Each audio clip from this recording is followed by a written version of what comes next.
Dear students, इस lecture में हम मैथ्स एनसीईआरटी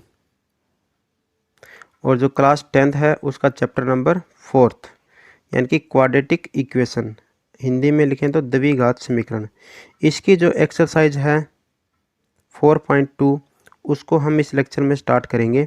तो पिछले लेक्चर में हमने 4.1 थी उनको हमने सभी सम को कंप्लीट कर लिया है। तो अगर आपने वो लेक्चर नहीं देखा है तो आप डिस्क्रिप्शन में जाके उसको देख सकते हैं। तो चलिए 4.2 को हम स्टार्ट करते हैं।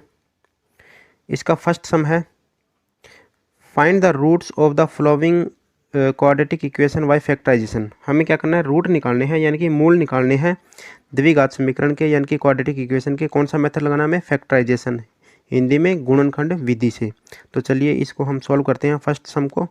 ये फर्स्ट सम है, वैल्यू है x² minus 3x minus 10 equal to 0। तो सबसे पहले हम मेथड का नाम लिखेंगे यानी कि हिंदी में लिखेंगे तो गुणनखंड विधि से और इंग्लिश में लिखेंगे तो अप्लाई फैक्टराइजेशन मेथड। तो मैं इंग्लिश में लिख देता हूँ अप्लाई फैक्टराइजेशन,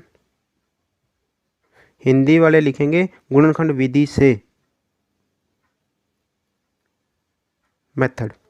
देखिए हमें 3 के ऐसे दो फैक्टर बनाने हैं कि प्लस माइनस करने पर 3 आना चाहिए और मल्टीप्लाई करने पर a और c यानी कि 10 आना चाहिए। तो 3 के ऐसे दो फैक्टर करेंगे तो वो क्या आएंगे, 5 और 2। 5 में से 2 माइनस करेंगे तो 3 बचेगा और 5 और 2 की मल्टीप्लाई करेंगे तो 10 आएगा यानी कि 10 आएगा। तो चलिए इसको हम लिख देते हैं x² माइनस, वो हमें ब्रैकेट में लिखना है यानी कि 5x माइनस 2x, क्योंकि इनका डिफरेंस 3 आएगा और इन दोनों की मल्टीप्लाई 10 आएगा। तो माइनस का 10 इक्वल टू 0। यहाँ से ब्रैकेट को खोलेंगे तो x² माइनस 5x और माइनस से माइनस क्या हो जाएगा, प्लस का 2x हो जाएगा और माइनस का 10 इक्वल टू 0। अब देखिए इन दोनों में क्या कॉमन है, x कॉमन आ जाएगा तो अंदर क्या बचेगा x माइनस 5 और इन दोनों में क्या कॉमन होगा, प्लस का 2 तो अंदर क्या बचेगा x माइनस 5 इक्वल टू 0। अब देखिए x माइनस 5 यहाँ भी है, x माइनस 5 यहाँ भी है, तो फिर कॉमन आ जाएगा x माइनस 5 और यहाँ से क्या बचेगा x और यहाँ से क्या बचेगा 2 प्लस का, तो x प्लस 2 और इक्वल टू 0। अब क्या करेंगे, x माइनस 5 के इक्वल भी 0 रखेंगे और x प्लस 2 के इक्वल भी हम क्या करेंगे, 0 रखेंगे। तो चलिए यहाँ पे इसको हम सॉल्व करते हैं आगे। तो x माइनस 5 इक्वल टू 0 और एक हम लिखेंगे x प्लस 2 इक्वल टू 0। तो यहाँ से तो x की वैल्यू आ जाएगी हमारे पास प्लस का 5, क्योंकि माइनस का 5 इधर आके प्लस हो जाएगा, और यहाँ से x की वैल्यू आ जाएगी माइनस का 2, क्योंकि जो प्लस का 2 अब इधर आके माइनस का हो जाएगा। तो इस तरह से ये दोनों हमारे क्या हो जाएंगे, आंसर हो जाएंगे, यानी कि दोनों के दोनों क्या है, हमारे मूल है या फिर रूट है। तो चलिए सेकेंड पार्ट को करते हैं। 2x² plus x minus 6 equal to 0। अब यहाँ पे भी आपको वो लिखना पड़ेगा अप्लाई फैक्टराइजेशन मेथड। मैं अब की बार नहीं लिखूंगा, हर सम के अंदर आप मतलब ये खुद लिखोगे, मैं इसको डायरेक्ट सोल्व कर लेता हूँ और हिंदी वाले लिखेंगे गुणनखंड विधि से। तो देखिए मैं इसके फैक्टर निकालता हूँ। सबसे पहले a और c की मल्टीप्लाई करेंगे तो 12 आएगा यानी कि 12 आएगा। और अब बीच वाले इस पार्ट के हमें दो ऐसे फैक्टर बनाने हैं कि मल्टीप्लाई करने पर तो 12 आना चाहिए और प्लस माइनस करने पर ओनली 1x आना चाहिए। तो 4 और 3 ऐसे दो फैक्टर होंगे कि 4 और 3 की जब मल्टीप्लाई करेंगे तो 12 आ जाएगा और 4 और 3 का आपस में प्लस माइनस करेंगे तो 1x आ जाएगा, यानी कि माइनस करने पर कितना आएगा, 1 आएगा। तो चलिए इसके फैक्टर हमने बना लिए हैं, वो हम लिखेंगे 2x² प्लस ब्रैकेट में लिख देंगे 4x माइनस 3x और माइनस का 6 है और इक्वल टू क्या है, 0 है।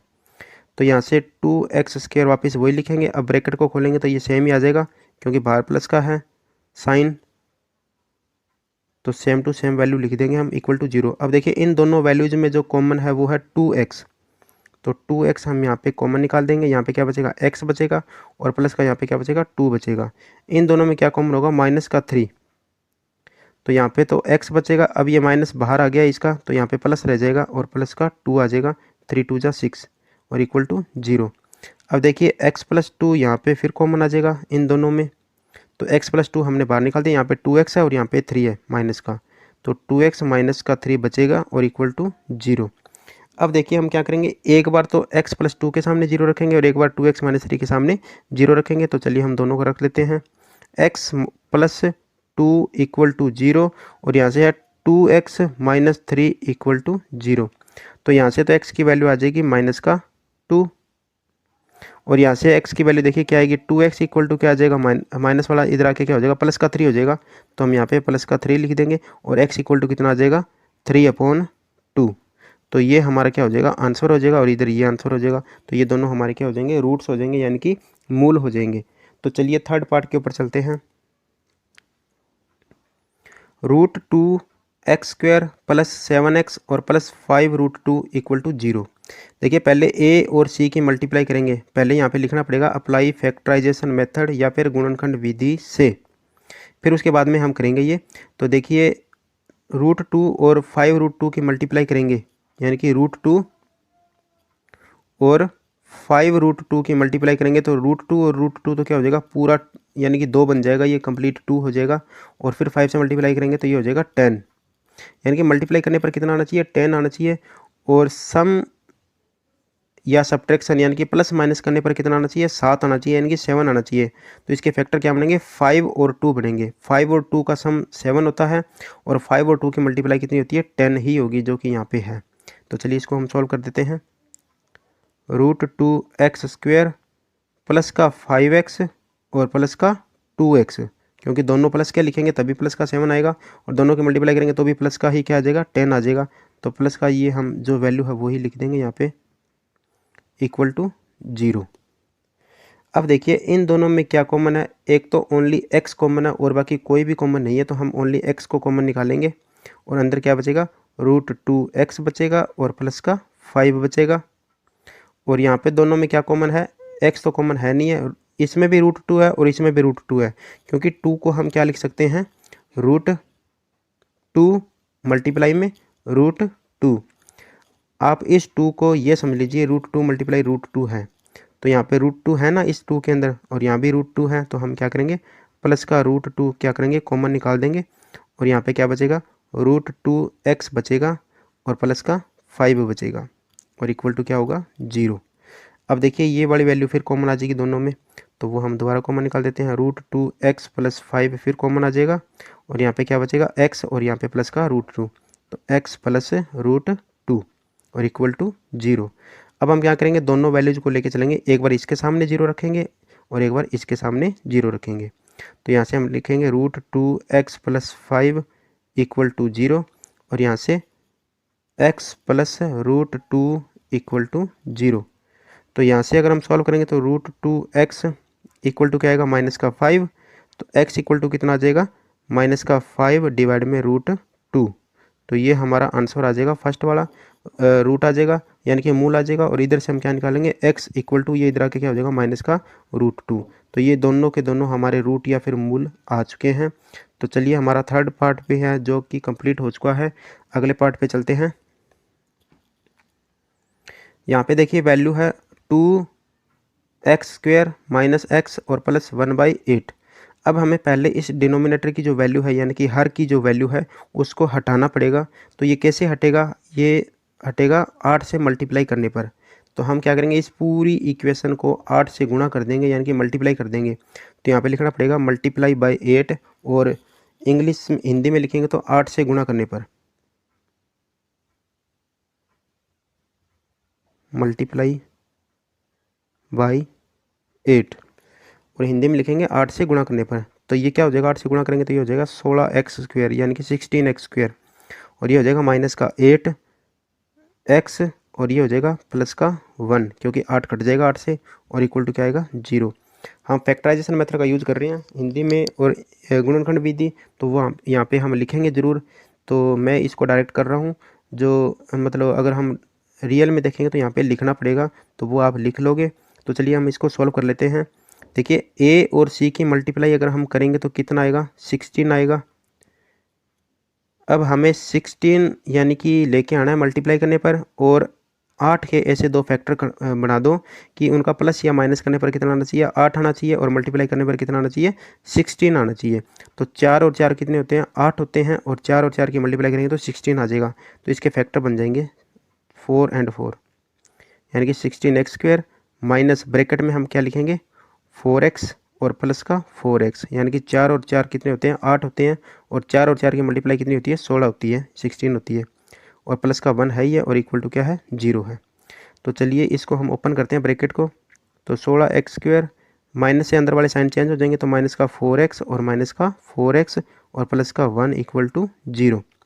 अब देखिए इन दोनों में क्या कॉमन है, 4x कॉमन है, तो हम 4x को कॉमन निकाल देते हैं। यहाँ पे क्या बचेगा, 4x बचेगा, और यहाँ पे क्या बचेगा, माइनस का 1 बचेगा। इन दोनों में क्या कॉमन है, कुछ भी नहीं है, तो यानी कि 1 तो कॉमन होगा ही होगा कम से कम, तो माइनस का 1 कॉमन आ जाएगा, तो यहाँ पे क्या बचेगा, 4x, और ये यहाँ से प्लस से माइनस बाहर निकालें तो माइनस बनेगा, और इक्वल टू 0। अब इन दोनों में फिर देखिए 4x माइनस 1 फिर कॉमन आ गया है, तो 4x माइनस 1 हम क्या करेंगे, कॉमन निकाल देंगे, और यहाँ पे क्या बचेगा 4x, और यहाँ पे क्या बचेगा माइनस का 1, यानी कि 4x माइनस 1 इक्वल टू 0। तो एक बार तो इसके सामने 0 रखेंगे और एक बार इसके सामने 0 रखेंगे, तो चलिए वो हम यहाँ पे रख लेते हैं। एक तो हम रखेंगे 4x माइनस 1 इक्वल टू 0, और एक बार यहाँ पे रखेंगे हम 4x माइनस 1 इक्वल टू 0। तो दोनों वैसे देखें तो सेम ही है, एक ही सॉल्यूशन कर लेंगे तो वही दूसरे का होगा। तो यहाँ से हम x की वैल्यू निकालेंगे तो कितना आएगा, देखिए 1 आगे इधर आके प्लस का हो जाएगा, तो x इक्वल टू कितना आ जाएगा, 1/4। वही सेम टू सेम यहाँ पे हम स्टेप कर देंगे, यानी कि 4x equal to 1 and x equal to कितना आ जाएगा, 1/4। तो यानी कि दोनों रूट हमारे सेम आए हैं, तो ये हमारा क्या हो जाएगा, फोर्थ पार्ट का भी सॉल्यूशन हो जाएगा। तो चलिए इसके बाद में हम लास्ट पार्ट कर लेते हैं इस लेक्चर का भी और इस सम का भी। वैल्यू है हमारे पास 100x² माइनस 20x और प्लस का 1 इक्वल टू 0। अब देखिए मल्टीप्लाई करें a और c की तो कितना आता है, 100, वो हम यहाँ पे लिख देते हैं एक बार।